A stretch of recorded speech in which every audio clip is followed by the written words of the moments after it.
Everyone, जैसे कि हमने पोर्टफोलियो का 7 आवर्स का रिवीजन किया था, जहां पर मैंने सभी फॉर्मूलाज को आपको ऐसे समझाया था कि रटने की जरूरत ही नहीं पड़ेगी। तो वही हम क्या करेंगे अभी इस वीडियो में, हम फटाफट से रिवीजन कर लेंगे 15 to 20 मिनट्स के अंदर। एंटायरली जो हमने 7 आवर्स में पढ़ा था, कंसेप्ट वगैरह, उन सबका एक क्विक रिव्यू कर लेंगे ताकि एग्जाम के लिए हमें बहुत ही आसानी हो जाए और हमें लगे कि हमें सब कुछ आता है।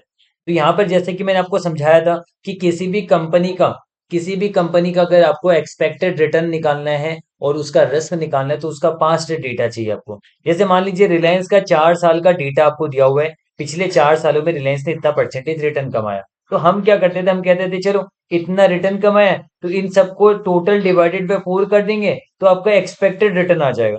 तो 12.5% आपका एक्सपेक्टेड रिटर्न है।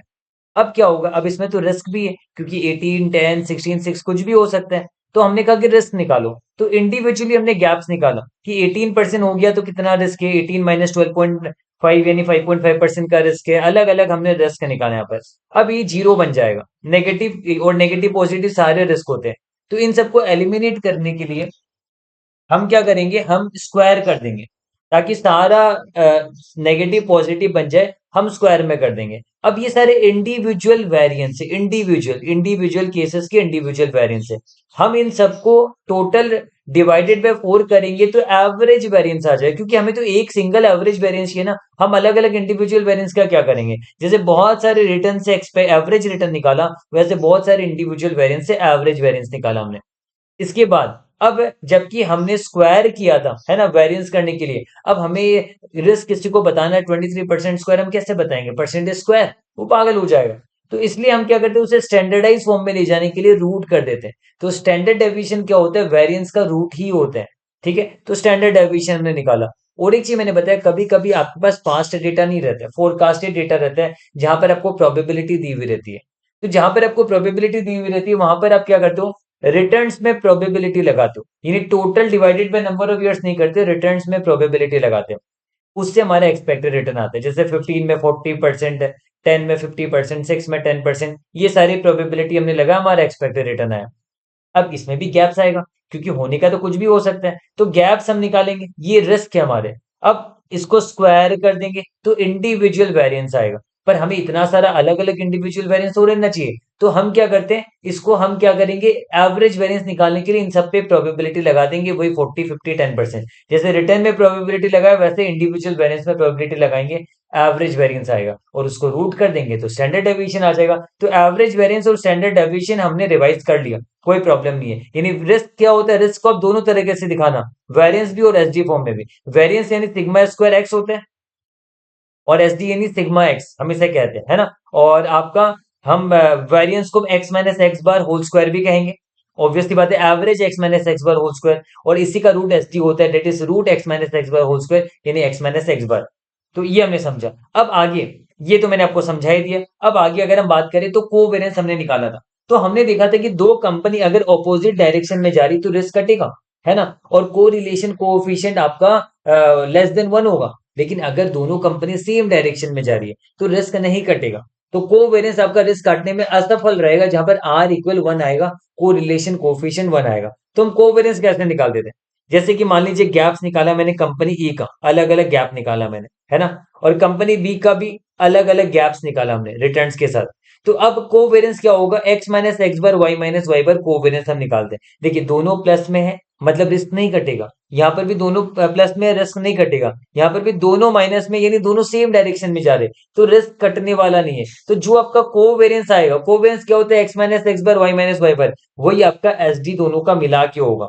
ये हमने देखा था। यानी ये 1.6 से 111 आप अगर एस डी ऑफ एक्स जो आपका आएगा और एस डी ऑफ वाई आएगा, इन दोनों का मल्टीप्लाई करोगे ना तो आपका कोवेरिएंस ही आने वाला, मतलब आपका रिस्क कटने वाला नहीं है, क्योंकि सेम डायरेक्शन में जा रहा है तो रिस्क आपका नहीं कटेगा। तुमने देखा था कोवेरिएंस हमारा रिस्क कभी काटता नहीं है। अगर ऑपोजिट डायरेक्शन में होगा तो कोवेरिएंस हमारा रिस्क काटेगा भी, है ना। तो कोवेरिएंस क्या, x minus X bar Y minus Y bar, ये हमने सीखा था। और मैंने कहा था कि कोवेरिएंस कटा हुआ होता है रिस्क, भले वो काटे ना काटे। अगर नहीं काटेगा तो एसडी आपका नेट रिस्क हो जाएगा, अगर काटेगा तो एसडी ज्यादा रहेगा, नेट रिस्क कम होगा। तो मैंने आपको समझाया था covariance equal X minus X bar Y minus Y bar, और ये एक्स माइनस एक्स बार क्या, net X minus X bar है, और ये net Y minus Y bar है, यानी net risk of X into net risk of Y. तो मैंने आपको ये समझाया था covariance between X and Y को हम क्या लिख सकते हैं, net risk of X into net risk of Y भी लिख सकते हैं। ठीक है, जो आगे हम रिवाइज कर लेंगे। और कोरिलेशन कोएफिशिएंट मैंने कहा था कितना आपने मार्क्स ऑब्टेन किया आउट ऑफ टोटल मार्क्स, यानी आपका कोवेरियंस कटा हुआ रिस्क देगा, covariance between X and Y कटा हुआ रिस्क देगा, और नीचे total risk. S D of X, S D of Y कभी भी कटा हुआ नहीं रहता है, क्योंकि ये individual X minus Y X bar है, ये individual Y minus Y bar है, और ऊपर वाला तो net X minus X bar Y minus Y bar, ये नहीं कटा हुआ है। तो R equal covariance between X and Y divide by S D of X, S D of Y, ये हमने देखा था।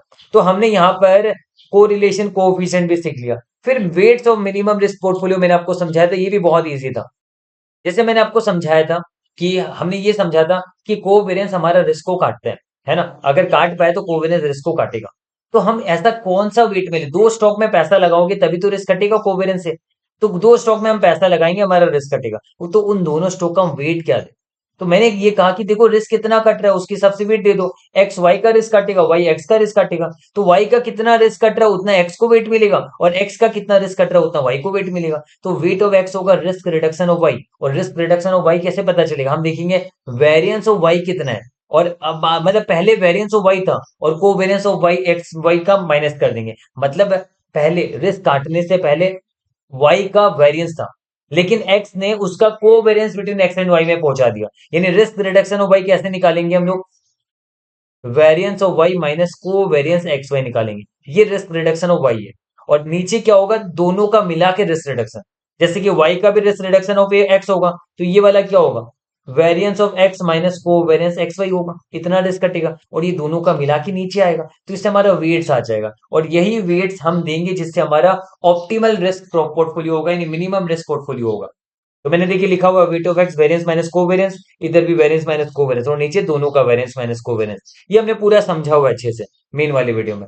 फिर अब जैसे कि हम पोर्टफोलियो में पैसा लगाएंगे तो रिस्क ऑफ ए पोर्टफोलियो कैसे निकालेंगे, weight square into variance plus weight square into variance, और जो रिमेनिंग वेट होगा वो कोवेरिएंस को देंगे, क्योंकि कोवेरिएंस रिस्क काटेगा, इसे हम A square plus B square plus twice से भी कहते हैं। तो एक्स को, एक्स का वेरिएंस जो है उसमें वेट स्क्वायर लगाएंगे, वेट स्क्वायर लगाने से वेट कम हो जाता है, वाई का वेरिएंस में भी वेट स्क्वायर लगाएंगे तो वेट कम हो जाएगा, फिर रिमेनिंग वेट हम जो बचेगा वो कोवेरिएंस को देंगे। तो जब तक वो 7 आवर्स वाला वीडियो आपने नहीं देखा तब तक आपको ये सब समझ में नहीं आएगा, है ना। तो ये ऐसे अदरवाइज आपको समझ में आ रहा होगा, मैं जो समझाना चाहता हूँ वो आपको अच्छे से समझ में आ रहा होगा अदरवाइज, अगर आपने वो वीडियो देखा हुआ है तो क्वेश्चन नंबर 7 आप रेफर जरूर से कीजिएगा, वो मास्टर्स हमें जिसमें सारी ये कवर हो जाते हैं। Refer question number 7। फिर मैंने कैपिटल मार्केट थ्योरी में आपको बीटा, मैंने आपको ये बताया था कि कैपिटल मार्केट थ्योरी कहता है कि मार्केट से कोरिलेट करो, है ना, आप बीटा निकालो, बीटा मार्केट का बीटा हमेशा 1 होगा, और सारे स्टॉक का बीटा निकालो, बस बात खत्म। तो अभी हम यहाँ पर कैपिटल मार्केट थ्योरी में बीटा निकालना सीखते हैं। सो बीटा के लिए भी हमने ये कहा था कि आपको स्टॉक और मार्केट को कोरिलेट करना पड़ेगा। तो स्टॉक का जैसे हम वेरिएंस एस डी वगैरह निकालते हैं, एक्स माइनस एक्स बार निकालते हैं, वैसे मार्केट का भी एम माइनस एम बार, और मार्केट का वेरिएंस और मार्केट का एस डी आ जाएगा। ये मार्केट का निकाला। अब covariance between X and M करेंगे, यानी X minus X bar M minus M bar होगा, ये होगा को वेरिएंस निकाला जाएगा इससे हमारा, है ना।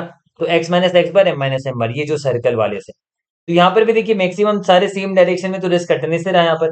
तो यहाँ पर ऐसे भी मार्केट और स्टॉक तो सेम डायरेक्शन में जाएंगे, तो यहाँ पर कोवेरियंस निकल के आएगा आपका बिटवीन स्टॉक एंड मार्केट। तो बीटा कैसे निकालेंगे, बीटा हम निकालते हैं covariance between stock and market divided by variance of market, है ना। बीटा हम निकालते हैं तो covariance between stock and market divide by variance of market. इसको मैंने निकालने का और तरीका भी बताया था आपको, मैंने ये कहा था beta equal changes in stock return by changes in market return, आपको याद होगा ऐसे निकालते थे। चेंजेस इन स्टॉक रिटर्न मतलब net X minus X bar, और चेंजेस इन मार्केट रिटर्न मतलब नेट बोलो या फिर टोटल बोलो, क्योंकि मार्केट का चेंजेस, मार्केट का जो रिस्क होता है वो एस डी ऑफ एम और आपका net risk of M same होता है, ये मैंने आपको समझाया था। ठीक है, तो नीचे अब एम माइनस एम बार बोल दो या फिर नेट एम माइनस एम बार बोल दो, बात एक ही होने वाला है ना। तो इस तरीके से निकाला था, और हमने कहा था otherwise beta equal covariance bye variance of market, और इसी कोवेरियंस को हमने खोल के भी रख दिया था। कोवेरियंस मतलब क्या, net X minus X bar M minus M बार, और वेरियंस ऑफ मार्केट मतलब क्या, एम माइनस एम बार एम माइनस एम बार। तो एक एम माइनस एम बार एम माइनस एम बार ये कट जाएगा, तो अल्टीमेटली बचेगा क्या, नेट रिस्क ऑफ स्टॉक, और ये नेट रिस्क ऑफ मार्केट हो जाएगा, net risk of stock by net risk of market. Beta हम इस तरीके से निकालते हैं।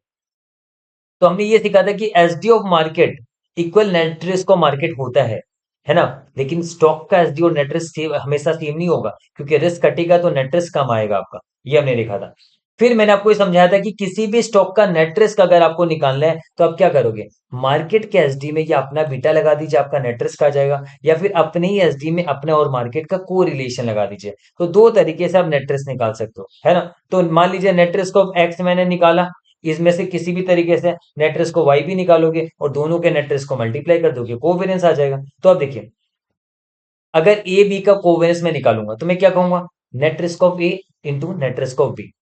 अब नेट रिस्क ऑफ ए में कैसे निकाल सकता हूं, मार्केट के एसडी में अपना बीटा लगा दो, या फिर अपने एसडी में अपना और मार्केट का को रिलेशन लगा दो, है ना, दोनों कर सकते हैं। तो नेट रिस्क ऑफ ए में मैंने क्या किया, मार्केट के एसडी में अपना बीटा लगाया, और नेट रिस्क ऑफ बी में मार्केट के एसडी में बी का बीटा लगा दिया, है ना। तो इससे हमारे ये इक्वेशन भी निकल के आता है, जिसकी हमें जरूरत नहीं पड़ती है, beta A beta B variance of market, जरूरत नहीं पड़ती है। अगेन कोवेरियंस हम निकालने का तरीका क्या है, net risk of A net risk of B, अपने स्टॉक में अपना और मार्केट का, अपने रिस्क में अपने एसडी में अपना और मार्केट का कोरिलेशन लगा दो। तो इससे भी आपका एक इक्वेशन निकल के आता है, और ये इक्वेशन तो आपका जाने पहचाने ही होगा, covariance equal R S D into S D. आपको याद है R equal covariance by S D of A S D of B था। तो कोवेरियंस क्या होगा, आर इंटू एस डी भी होगा, है ना। तो वही तो निकल गया इक्वेशन। और ये ध्यान रखिएगा, को relation between stock and market, को रिलेशन बिटवीन और अनदर स्टॉक एंड मार्केट, इन दोनों को मल्टीप्लाई करेंगे तो को रिलेशन बिटवीन दो स्टॉक आ जाएगा। इसकी जरूरत ही नहीं पड़ेगी कहीं पर आपको, पर फिर भी ये मैंने लिख के रखा हुआ है। फिर मैंने सिक्योरिटी मार्केट लाइन समझाया था, जहां पर हम आर ही निकालते हैं, R equal R F plus R M minus R F into beta, आपको याद है। और इसी लाइन में सारे स्टॉक्स का रिक्वायर्ड फॉल करेगा। और करेक्टरिस्टिक्स लाइन मैंने समझाया था आपको, ये ई आर बताता है, एक्सपेक्टेड रिटर्न बताता है ना। Alpha plus beta into return of the market, alpha क्या था, E R minus R E, और beta into return of the market क्या था, आर ई था। तो ultimately E R minus R E और प्लस आर ई अगर आप करोगे तो ई आर ई बचेगा। तो करेक्टरिस्टिक्स लाइन मतलब alpha plus beta into return of the market, जहां पर हम आर एफ को जीरो मानते हैं, ये हमने लिखा था। और मैंने कहा था अल्फा जीरो होगा तो यहाँ से लाइन शुरू होगा, पॉजिटिव होने पर ऊपर से शुरू होगा क्योंकि अल्फा पॉजिटिव है, अल्फा नेगेटिव होने पर नीचे से शुरू होगा। ये सारा समझाया था। फिर टोटल रिस्क ऑफ स्टॉक हमने समझा था, equal systematic risk, unsystematic risk हम ऐसे भी निकाल सकते हैं। टोटल रिस्क मतलब किसी भी स्टॉक का वेरिएंस ऑफ एक्स, है ना। और सिस्टमेटिक रिस्क मैंने समझाया था नेट रिस्क की होता है, लेकिन स्क्वायर फॉर्म में होता है।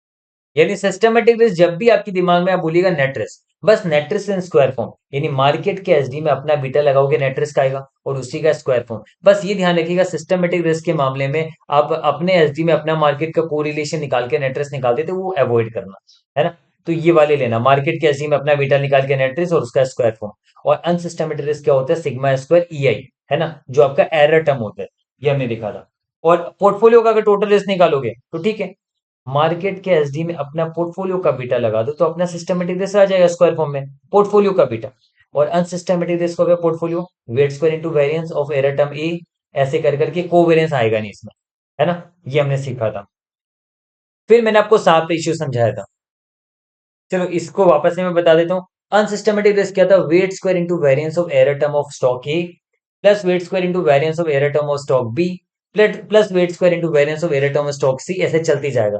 कोवेरिएंस नहीं आएगा क्योंकि इंटरनल, ये अनसिस्टमेटिक रिस्क है, ये इंटरनल फैक्टर है और उसमें रिस्क कटता नहीं, तो कोवेरिएंस का कोई काम नहीं है। तो जैसे आपका एक किसी पार्टिकुलर स्टॉक का जो ये वेरिएंस निकलेगा ना, वैसे बहुत सारे का निकलेगा, तो सभी पे वेट स्क्वायर लगा देना है, लेकिन आपका कोवेरिएंस नहीं होगा यहाँ पर।